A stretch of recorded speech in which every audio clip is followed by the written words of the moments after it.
example, so that industry can come forward and invest and for the move forward. Similarly, when we are talking about there are some food, maybe in the living resources itself, we can cultivate seaweed, and also maybe in the fisheries we can artificial sea reef and other things. There are many other what is called technologies as well as the knowledge is available which we need to harness. And if you are talking about non-living resources, mainly energy. Of course, when we are going for a climate change and other things, energy, water, minerals. These are the three important things. Is very everybody will be fighting for it. Of course, the land resource is depleting, so we need to go for ocean resources in terms of is we talk about energy. Just you can take even offshore wind energy, and also maybe you can have a hydrogen energy. Now people have started harnessing from the hydrogen from the salt water, and also from salt water you can also harness the electricity, and ocean thermal energy also you can convert into electricity. And then once you produce electricity, then that can be used for many other resources such as you can name it like fresh water or many other resources you can get from that electricity. Similarly, you can have minerals and about metals, and then fresh water from the ocean. All these things we can think about in the non-living resources. So, and most importantly, with India, I personally feel that we are not even harvested or used the ocean for especially marine spatial planning and tourism. It is very, very low. It is very primitive. I think we need to augment the marine spatial planning, and then we have to go for encourage our coastal tourism and many other sectors. So I think these are some of the things which we need to invest, and we need to understand, and we need to put forward way forward different solutions from the science-based solutions we need to bring out. I think before going to that, maybe we can hear now from various other countries. Definitely, they are much ahead than us in this respect, and maybe we can listen from them. Then we can see how we can, what are the things we can take away from the past practical experience from other countries. So maybe may I request from Embassy of Norway. Yes, Karina, please. Yes. Can you hear me all right? Loud and clear. Perfect. Thank you, Secretary Ravichandran. Always a pleasure to see you, sir. Other dignitaries also on the dais, and thanks to Vicky for allowing me to join virtually today. I'm unfortunately not in Delhi this week, but I couldn't miss the seminar, so thank you for having me. I will try to share my screen. Let me see if it works.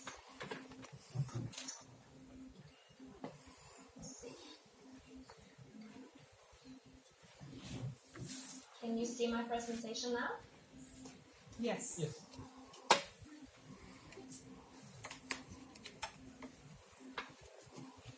Yes, we are able to see. Okay, perfect. You can see the first page, then I will start. So, I'm here today representing Team Norway in India. The Blue Economy Cooperation with India is our foremost priority in the work that we are doing bilaterally in India. So it's a pleasure to be here today and speak on a topic that we are very passionate about at the Norwegian Embassy. I will quickly go through the main emphasis of Norway's approach to the blue economy. Then I will talk a little bit about how this has influenced the existing Norway-India cooperation. And since this is a FICCI event focusing on business cooperation, I will also touch briefly on the future business potential that we see from the Norwegian perspective. So let me start first by just giving you a quick overview of the Norwegian blue economy. Norway is a small country, but luckily we are basically a maritime and ocean industry nation, having an ocean industry value creation of about USD 79 billion per year, and using our coastline of 103,000 kilometers to do this. Just to explain to you why this is such an important priority for us, ocean industries account for 70% of all Norwegian exports and 40% of all value added in the private sector. So therefore, Norway is also a key financial center for the blue economy globally. You might not know that the Oslo Stock Exchange is the second largest shipping exchange in the world and the largest for seafood. And I've included some numbers on the right side of the slide here. So the question is obviously how did we do this, and how did the blue economy become our largest and most important part of our economic of our economy? And I think that the answer is the strong focus that we've had on sustainability, on how we use the ocean resources and protect them and integrate use and protection. So I think without this, it wouldn't have been possible to grow our oil and gas industry, it wouldn't have been possible to grow our maritime industry, and it wouldn't have been possible to grow our seafood industry. And this has also been exactly what has been the key pillar of our cooperation with India so far on blue economy. So we base our international collaboration on the same principles as we base our blue economy at home, and that is sustainable use and protection. I'll give you one example. A couple of decades ago, we were pretty close to depleting some of the fish stocks in the ocean areas outside of Norway. And realizing this, we started making marine spatial plans and sustainable ocean management plans, where we regulated fisheries much more strongly than before, and also cooperated with our neighboring countries to ensure how this framework was implemented. And now our fishery stocks are back to where they should be, and our fisheries industry is thriving. It's just a very simple example, but it is an example of why sustainable use and management is so crucial to making the blue economy grow. Our cooperation with India is based on this principle, and it's a mutually beneficial cooperation where we do both technical and commercial projects and cooperate in international processes. The Blue Economy cooperation with India started way back in the 1950s. Some of you might know the Kerala project, the Kerala Fisheries Project, where Norway was part of industrializing, modernizing the fishery sector in Kerala. But it was scaled after 2019 when Honorable Prime Minister Modi suggested that we make a task force on blue economy for sustainable development. And since then, the cooperation has grown manifold, including several new initiatives on integrated ocean management and research, which is led by the Ministry of Earth Sciences and Dr. Ravi Chandra, an initiative on marine pollution, which is led by the Ministry of Environment, and joint working groups on maritime and joint working group on marine, which is led by Ministry of Shipping and Fisheries, respectively. So I won't go into details on all of this, but I'll just give you a quick overview so that you can see what we are focusing on, playing to our strengths. Norway is a small country cooperating with the large country of India, so we try and focus where we have expertise. And the existing cooperation now is focused on integrated ocean management, on green shipping, on marine pollution, and on ocean research. In addition, we've agreed on strengthening our cooperation on offshore wind. Aquaculture and fisheries is already ongoing, but we have much more to do in those sectors. And then, given the deep ocean mission of the government of India, marine minerals and deep ocean exploration is also added to the list. Here is a very nice photo of the task force co-chairs, Ambassador Friedman and Secretary Ravi Chandra, in advance of the previous meeting that we had in the task force this year. So just to sum up the Norwegian approach, we think that sustainable management is also the key to commercial success. And I wanted to show you an example from this year. Secretary Ravi Chandra in his introduction mentioned marine spatial planning. We had a great delegation traveling from Ministry of Earth Sciences, Ministry of Environment, the National Center for Coastal Research, and the Union Territory governments of Pondicherry and Lakshadweep to Norway in September this year. And we visited relevant Norwegian institutions working on the integrated ocean management plans for Norway and discussed how to move forwards with our pilot marine spatial plans for Pondicherry and Lakshadweep. So here you can see the teams in action and also aboard an electric ferry on the Norwegian coast. So just to sum up the Norwegian approach, the key is integrated and sustainable management, and we believe this has been the way that we've been able to grow our blue economy. And one more key focus of the Norwegian approach, just to mention that as well, is public-private collaboration. This is something that we would like to contribute more to also in India. The industry and the R&D institutions in Norway and the blue economy are all kind of organized in clusters, mostly along the coast, where they collaborate on innovation and scaling up of technologies, working together between private and public institutions to make sure that we are always world leading on the technology front and on other areas. So in India, for example, right now we are in dialogue about collaborating with several actors on a center of excellence on green maritime industries, and we are interested to do more.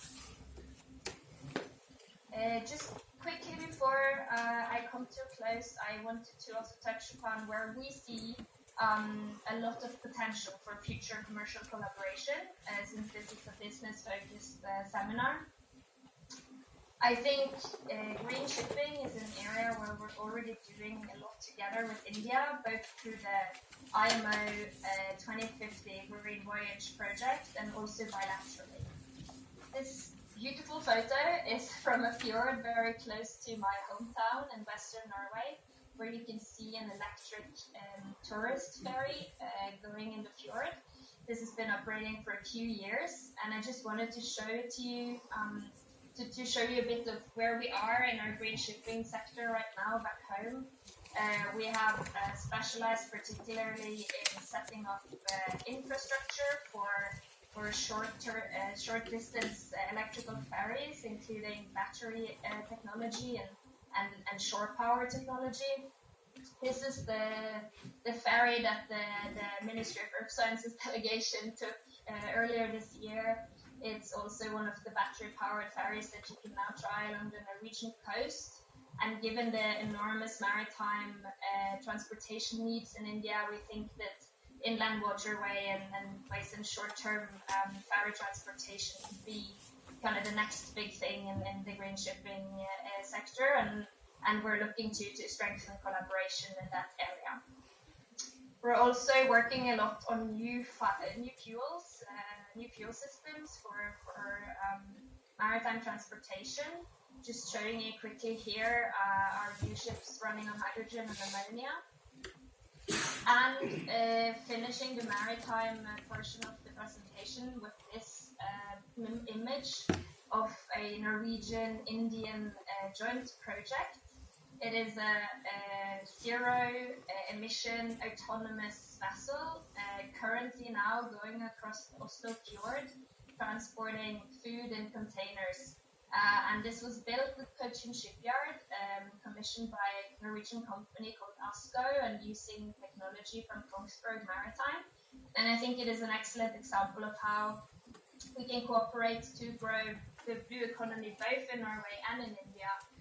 In this case, where the Norwegian maritime sector has gotten excellent vessels delivered by Cochin Shipyard, while Cochin Shipyard has got a lot of technology and knowledge transfer in the process. So we want to see more of this going forwards. Touching quickly on fisheries and aquaculture as well, we have seen from our experience over the last decades that this is an area where sustainability and growth really needs to go hand in hand. If we are not able to organize and manage the aquaculture industry properly, then the natural environment in which they operate very quickly deteriorate, and it also ruins the future of the industry. So this is an area where we have been working a lot, both in terms of technology and policy development, making sure that we have one of the cleanest aquaculture industries in the world. So I won't go through all of the technological details here, but very happy to point you in the direction of my expert colleagues if you have questions on the aquaculture industry. Just touching quickly also upon some other areas, I mentioned marine minerals earlier. Offshore renewable energy is also quickly growing as a sector in our blue economy, and where we see a lot of potential for collaboration with India.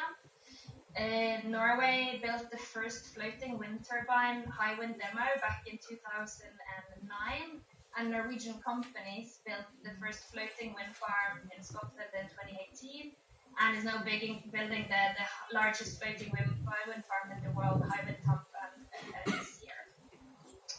So I will spend more time than that just to say that we try and bring sustainability in absolutely everything that we do, and that we think the blue economy policy draft that has been given by India so far looks extremely promising in terms of increasing collaboration between Norway and India. And we are very happy to keep contributing and keep having mutual beneficial cooperation in this area going forwards. Thank you so much.